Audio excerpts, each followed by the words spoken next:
क्या देश का नया शिक्षा मंत्री सही चुनाव है या फिर उठेंगे बड़े सवाल? देश का नया शिक्षा मंत्री मिल गया है, लेकिन क्या आप जानते हैं कि आखिर ये शख्स है कौन? कितनी पढ़ाई की है? राजनीति में कैसे पहुंचे? और सबसे बड़ा सवाल, क्या करोड़ों छात्रों के भविष्य की जिम्मेदारी सही हाथों में गई है? आइए आज पूरी कहानी जानते हैं। नमस्कार, मैं हूं अबू परवेज महरू। जी हाँ, धर्मेंद्र प्रधान के इस्तीफा के बाद केंद्र सरकार ने प्रहलाद जोशी को देश का नया शिक्षा मंत्री बनाया है। जैसे ही यह फैसला आया, सोशल मीडिया से लेकर राजनीतिक गलियारों तक एक सवाल गूंजने लगा कि आखिर प्रहलाद जोशी कौन है। जी हाँ, कर्नाटक से आने वाले प्रहलाद जोशी भाजपा के वरिष्ठ नेताओं में गिने जाते हैं।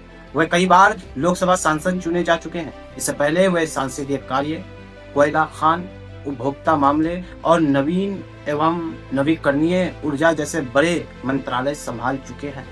लेकिन जिस मंत्रालय के लिए भरोसे करोड़ों छात्रों का भविष्य है, क्या उसके नए मंत्री खुद कितने पढ़े लिखे हैं? जी हाँ, सरकारी रिकॉर्ड्स के मुताबिक प्रहलाद जोशी ने बैचलर ऑफ आर्ट्स यानी बीए तक पढ़ाई की है। इसके बाद उन्होंने लंबे समय तक संगठन और राजनीतिक में काम किया है और धीरे धीरे राष्ट्रीय राजनीति में अपनी पहचान बनाई। अब यहीं एक बात समझना भी जरूरी है, भारत के संविधान में कहीं भी ये नहीं लिखा है कि शिक्षा मंत्री बनने के लिए किसी विशेष डिग्री की जरूरत होगी। इसलिए किसी मंत्री का मूल्यांकन उसकी डिग्री से नहीं बल्कि उसके फैसलों और काम से होता है। लेकिन यहीं से असली सवाल शुरू होता है। आज देश के छात्र पेपर लीक, भर्ती परीक्षाओं में देरी, शिक्षा की गुणवत्ता, सरकारी स्कूलों की स्थिति और रोजगार जैसे मुद्दों से जूझ रहे हैं। ऐसे में क्या प्रहलाद जोशी इन चुनौतियों का समाधान निकाल पाएंगे या फिर शिक्षा मंत्रालय भी पुराने सवालों में ही उलझा रहेगा?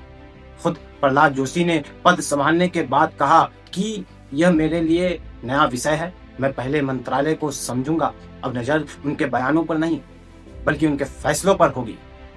तो अब सवाल आपसे, क्या आपको लगता है कि प्रहलाद जोशी शिक्षा मंत्री के पद के लिए सही विकल्प है? अगर हाँ तो क्यों? अगर नहीं तो आपके हिसाब से शिक्षा मंत्री में सबसे जरूरी योग्यता क्या होनी चाहिए? अपनी राय कमेंट में जरूर लिखिए और इस वीडियो को ज्यादा से ज्यादा शेयर कीजिए। धन्यवाद। जय हिंद।